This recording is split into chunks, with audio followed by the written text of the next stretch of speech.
Question में आपसे कहा है Planck's constant h, speed of light in vacuum c and Newton's gravitational constant g are three fundamental constants. Which of the following combination of these has the dimension of length? मतलब length को h, c and g की form में आपको express करना है कि इन चारों option में से आपके पास कौन सा ऐसा ऑप्शन है जिसकी डायमेंशन लेंथ की डायमेंशन के इक्वल होगी। मतलब m0 l1 t0 डायमेंशन किसकी आएगी।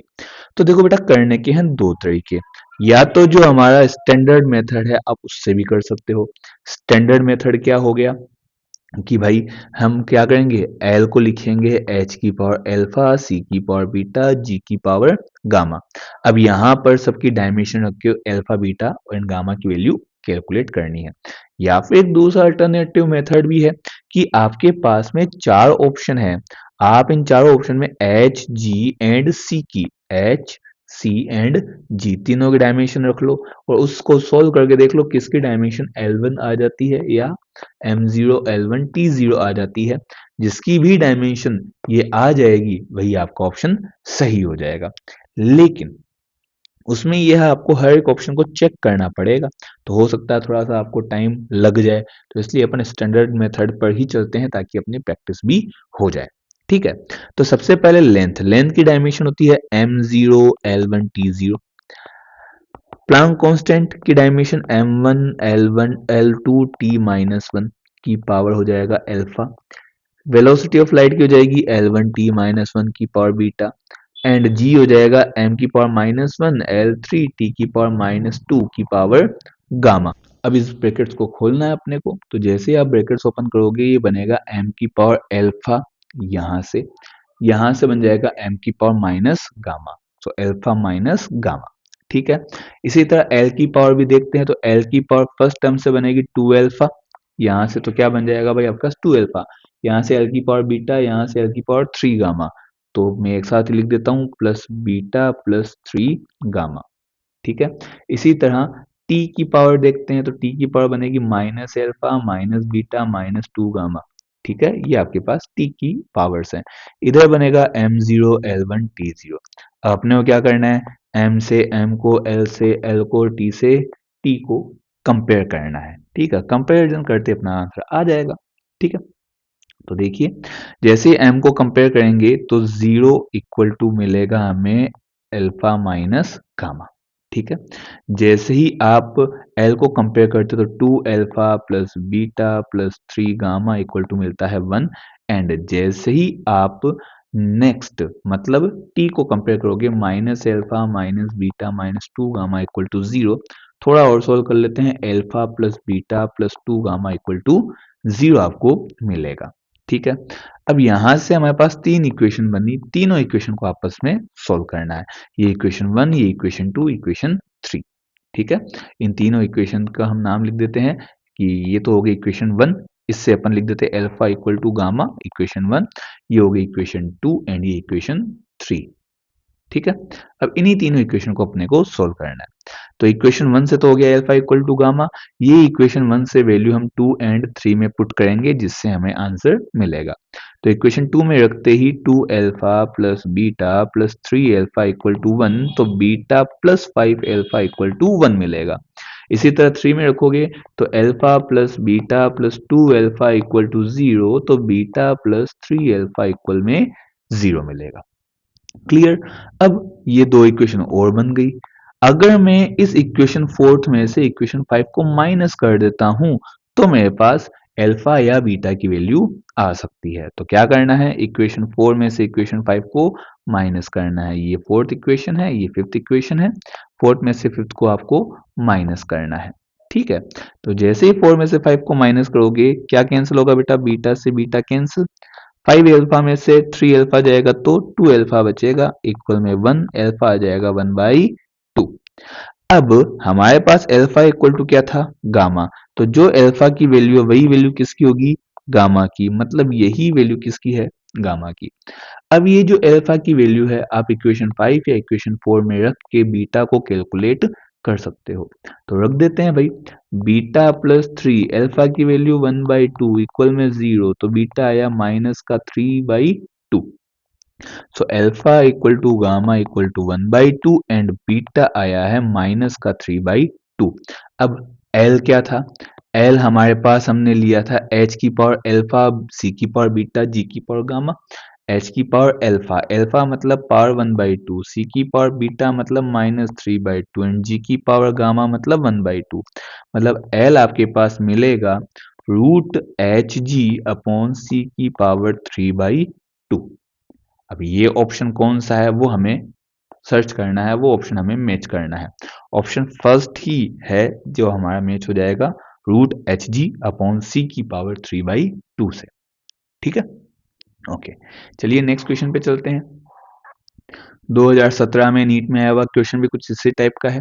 इसमें दे रखा है a physical quantity of the dimension of length that can be formed out of C G and E square upon 4 pi epsilon not where c is the velocity of light, g is universal constant of gravitation and e is charge।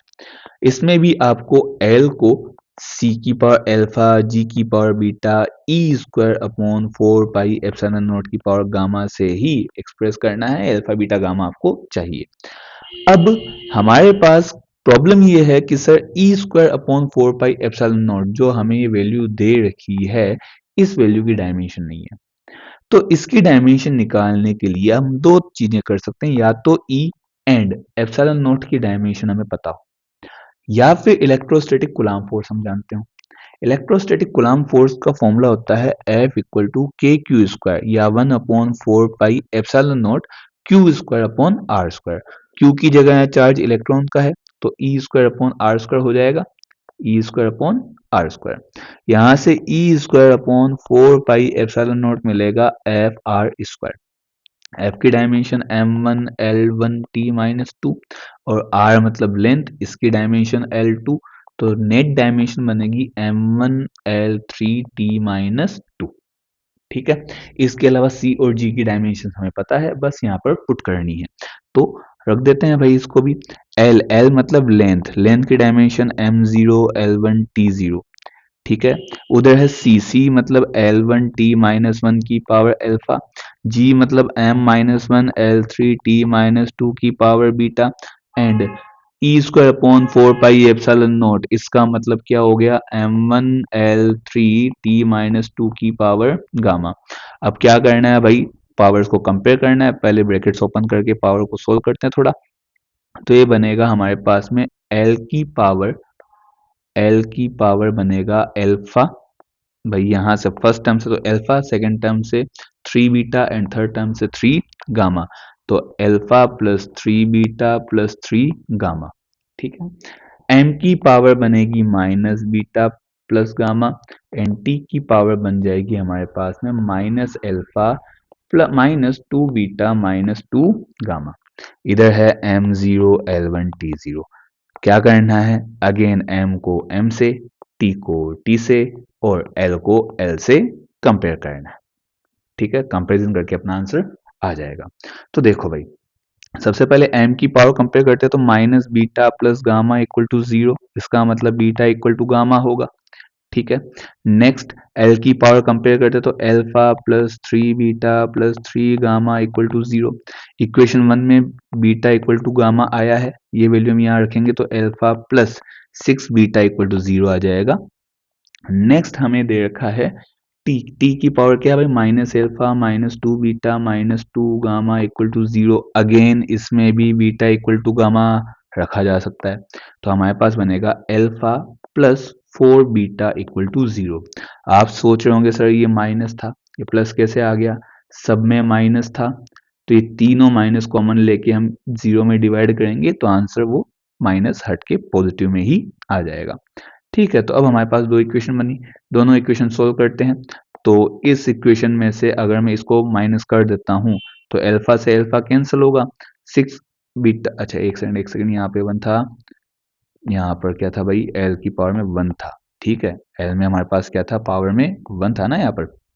हाँ, तो अब यहाँ पर क्या होगा कि जैसे ही इस इक्वेशन में इसको माइनस करोगे तो अल्फा से अल्फा कैंसिल, 6 बीटा में से 4 बीटा जाएगा तो 2 बीटा इक्वल टू 1 मिलेगा मुझे। तो इक्वेशन लिख देते हैं इनको, इक्वेशन 1, इक्वेशन 2, इक्वेशन 3। सो 2 में से मैंने 3 को माइनस किया, 2 में से 3 को माइनस करने पर मुझे मिला 2 बीटा इक्वल टू 1, तो बीटा आ गया 1/2। और बीटा ही किसके इक्वल था? गामा के equal. Beta equal to gamma था, तो गामा की वैल्यू भी 1/2 आ जाएगी। अब ये बीटा की वैल्यू आपको रखनी है इक्वेशन 2 या इक्वेशन 3 में। तो जैसे ही मैं इक्वेशन 3 में रखता हूँ तो alpha plus 4 into 1/2 equal to 0, alpha plus 2 equal to 0, alpha आ जाएगा -2। एल्फा की वैल्यू -2, बीटा और गामा की value 1/2।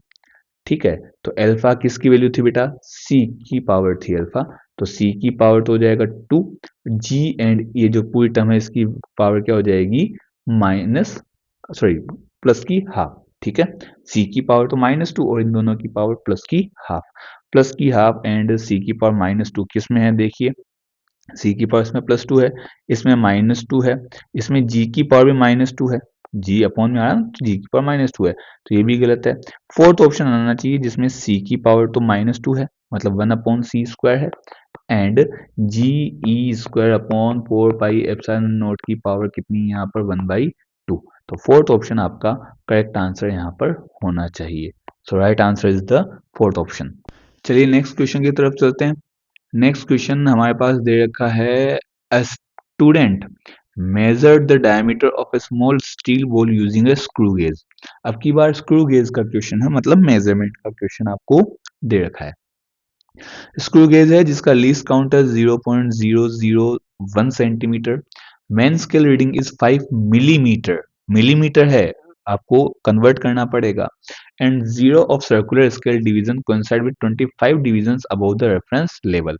If the screw gauge has zero error of -0.004 centimeter, then the correct diameter of the ball is। आपको basically इसमें screw gauge की reading calculate करनी है, तो स्क्रू गेज की रीडिंग आपको चाहिए। ठीक है, स्क्रू गेज की जो रीडिंग है that is equal to main scale reading plus circular scale reading minus zero error, ये होता है। ठीक है, अब यहाँ मेन स्केल पर आपको वैल्यू क्या दे रखी है? मेन स्केल पर दे रखा 5 mm, 5 mm मतलब 0.5 सेंटीमीटर। ठीक है, तो मेन स्केल रीडिंग आपको दे रखी है 5 मिलीमीटर मतलब 0.5 सेंटीमीटर। सर्कुलर स्केल रीडिंग होती है हमारे पास में least count multiplied by the number of circular division which are coinciding with the central line और reference level। ठीक है, तो यहाँ पर डिवीजन कितने? 25 और लीस्ट काउंट है 0.001 सेंटीमीटर। ठीक है, तो हम इसको पूरा एक साथ लिख देते हैं, 0.001 मल्टीप्लाइड बाय 25, जीरो एरर आपको दे की है -0.004 सेंटीमीटर। अब हमें बस वैल्यूज को यहाँ पर पुट करना है, तो स्क्रू गेज की रीडिंग आ जाएगी main scale reading which is 0.5 plus 25 into 0.001 minus -0.004 which is the zero error. Okay, ये बनेगा 0.5 प्लस 0.025 एंड यहाँ पर ये माइनस माइनस हो जाएगा plus 0.004। So the answer will be 0.529 centimetre. ये हमारी रीडिंग आएगी सर्कुलर स्क्रू गेज की, तो 0.529 सेंटीमीटर, ऑप्शन नंबर फोर्थ। तो नेक्स्ट क्वेश्चन पे चलते हैं। नेक्स्ट क्वेश्चन आपको क्या दे रखा है?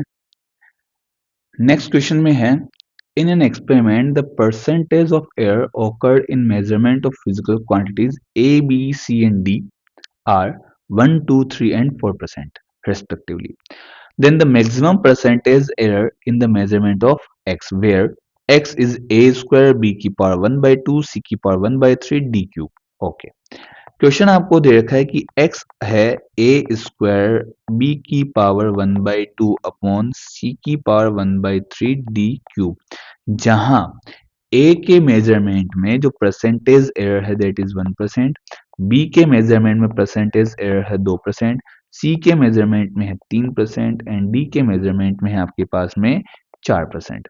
आपको x के मेजरमेंट में परसेंटेज एरर्स पूछी गई है। ठीक है, तो इसके लिए हम सीधा सा फॉर्मूला अप्लाई करेंगे अपना कि x की जो परसेंटेज एरर है वो हो जाएगी आपके पास में ए की percentage error, delta A upon A into 100%, लेकिन जो इसकी पावर है वो इसके आगे आती है विच इज 2। ठीक है, इसी तरह पावर आगे delta B upon B into 100%, इसी तरह प्लस करके पावर आगे 1/3 delta C upon C into 100%, and इसी तरह पावर आगे 3 delta D upon D into 100%, जो कि डी की परसेंटेज एरर है। ठीक है, अब ए की कितनी थी भाई 1%, तो 2 इंटू 1%, बी की कितनी थी 2%, तो 1/2 इंटू 2%, सी की कितनी थी 3%, तो 1/3 इंटू 3%, एंड डी की है 4%, तो 3 इंटू 4%। ठीक है, तो आपका आंसर मिल जाएगा आपको यहाँ से कैलकुलेशन से। तो देखिए ये बना 2% प्लस 1% प्लस 1% प्लस 12%, नेट आपका आंसर कितना होगा बेटा आप देख लीजिए, 2 1 3 1 4 और 12 16, तो टोटल हो जाएगा 16%। This is the right answer. 16% आपके पास इसका आंसर आना चाहिए, मतलब ऑप्शन थर्ड। नेक्स्ट क्वेश्चन पे चलते हैं। नेक्स्ट क्वेश्चन अपना दे रखा है the unit of thermal conductivity is. Thermal conductivity की आपको इनमें से यूनिट चूज करनी है, कौन सी है। अगर आपको सीधा फॉर्मूला याद है तो सबसे बढ़िया है, अगर आपको फॉर्मूला याद नहीं है तो कोई दिक्कत नहीं बेटा। देखो हमारे पास रेट ऑफ हीट फ्लो होता है Q upon T equal to K A upon L delta T, जहां पर डेल्टा टी है टेम्परेचर डिफरेंस, टेम्परेचर का डिफरेंस, मतलब इसकी यूनिट हो जाएगी केल्विन, एल होती है लेंथ, ए होता है क्रॉस सेक्शन एरिया, क्यू होता है आपके पास हीट, एंड टी होता है time, rate of heat flow. ठीक है, तो यहां से हम इसको सॉल्व कर सकते हैं। तो हमारे पास बना Q upon T, Q upon T का मतलब जूल पर यूनिट सेकेंड, जिसको हम वॉट कहते हैं। K का हमें पता नहीं, A है एरिया मतलब metre square, delta T temperature difference मतलब केल्विन। ठीक है, एंड नीचे हो गया आपके पास मीटर।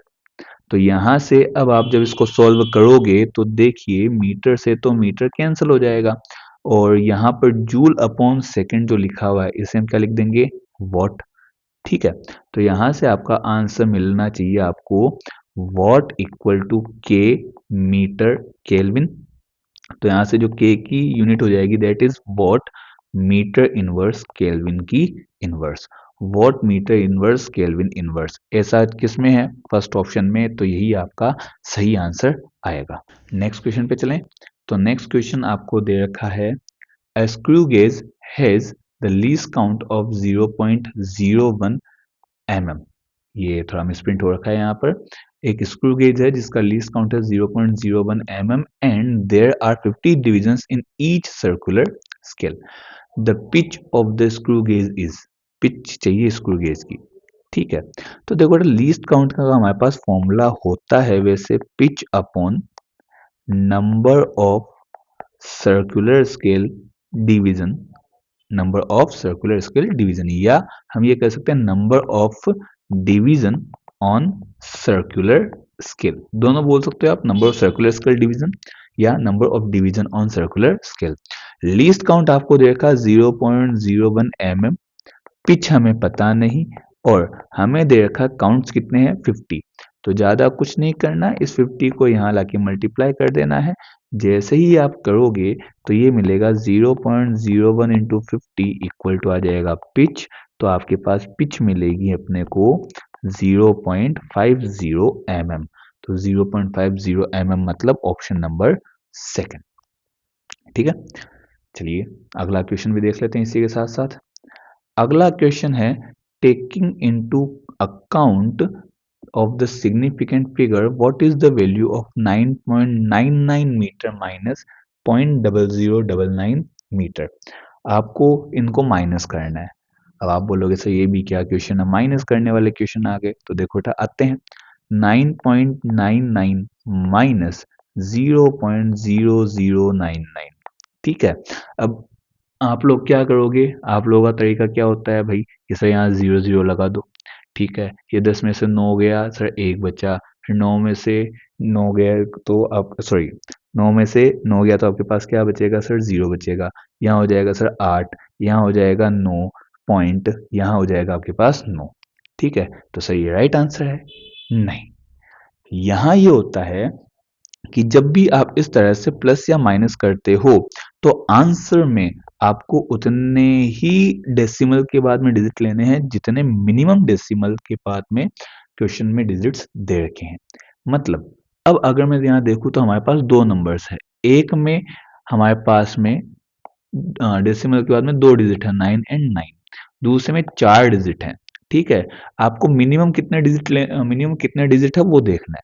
मिनिमम डिजिट कितने हैं? दो। तो आपके आंसर में भी मिनिमम कितना आएगा? दो डिजिट तक ही आंसर वैलिड होगा। तो इसी को आप क्या लिखोगे? 9.98। अगर नहीं होता राउंड ऑफ करके लिखना है। ठीक है, तो 9.98 कौन सा ऑप्शन है? तो ऑप्शन फर्स्ट है अपना 9.98। तो यही आपका सही आंसर आ जाएगा। क्वेश्चन पे बढ़ते हैं। नेक्स्ट क्वेश्चन अपने को दे रखा है डायमेंशन ऑफ स्ट्रेस आर। इनमें से स्ट्रेस की डायमेंशन कौन सी है वो आपसे पूछा गया है। तो स्ट्रेस हमारे पास होता है एफ अपॉन ए। ठीक है, स्ट्रेस का फॉर्मूला हमारे पास क्या होता है? एफ अपॉन ए। तो अब एफ क्या है? एफ का डायमेंशन होती है m1 l1 t minus two force per unit area मतलब L2। ये बन जाएगा m1 l minus one T minus two, m1 l minus one T minus two, option number third. ये आपका आंसर अपने को मिलना चाहिए। पे चलें, तो नेक्स्ट क्वेश्चन अपने को दे रखा है if E and G respectively denote energy and gravitational constant, E energy को एंड G ग्रेविटेशनल कांस्टेंट को, then E upon G has the dimension. E upon G की आपको डायमेंशन बतानी है। तो देखो बेटा, E अपॉन G चाहिए। E मतलब एनर्जी, एनर्जी की dimension m1 l2 t minus two and G मतलब यूनिवर्सल ग्रेविटेशनल कांस्टेंट, इसकी dimension m minus one l3 t minus two. ठीक है, यहाँ पर t-2 तो कैंसिल ही हो जाएगा। तो अब हमारे पास बचेगा क्या? m की पावर 2, क्योंकि ये -1 ऊपर जाके +1 होगा, ये l3 ऊपर जाकर -3 होगा, तो ये हो जाएगा l -1 t0। ये E अपॉन जी की डायमेंशन है, m2 l -1 t0, option first.